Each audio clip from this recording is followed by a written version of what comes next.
এয়া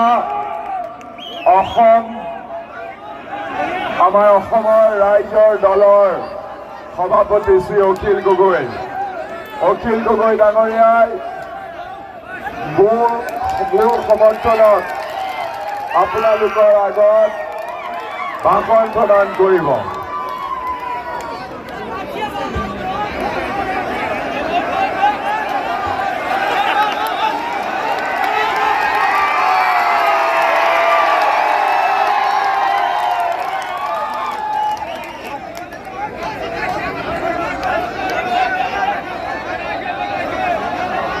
সকলোকে নমস্কাৰ, সকলোকে সালাম, নমস্কাৰ।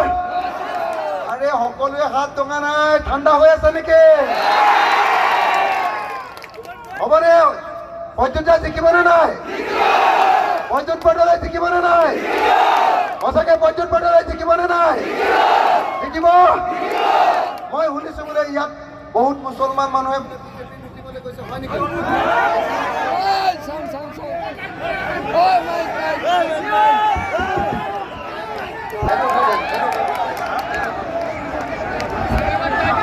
সেইকাৰণে ইয়ালৈ আহিলো, নহলে অহাৰ কথা নাছিলে। মই ইয়ালৈ এইকাৰণে আহিলো যে বহুত মুছলমান মানুহে বোলে বিজেপিৰ মিটিঙলৈ গৈছে, হয় নেকি? বিজেপি যে মিটিঙলৈ গৈছে, যদি গৈছে বিজেপিক যদি ভোট দিবলৈ মন আছে,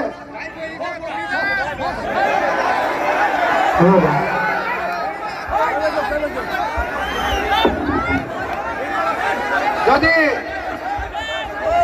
বিজেপিক ভোট দিবলৈ মন আছে, তেতিয়াহ'লে লগতে হিমন্ত বিশ্বৰ পৰা একেলগতে মিঠাতেলৰ বটল এটা লৈ ল'ব।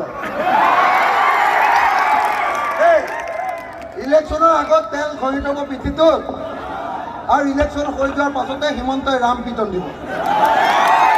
হয়নে নহয়? হয়নে নহয়? কোনে কৈছিলে যে মুছলমানৰ ভোট নালাগে বুলি? কোনে কৈছিলে?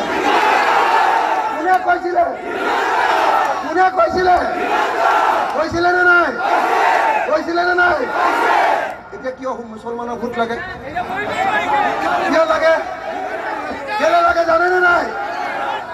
আমি উজনি যোৰহাট আৰু ডিব্ৰুগড় লোকসভা সমষ্টিত, আপোনালোকে বহি দিয়কচোন, দিগদাৰ পাইছে, বহি দিয়ক।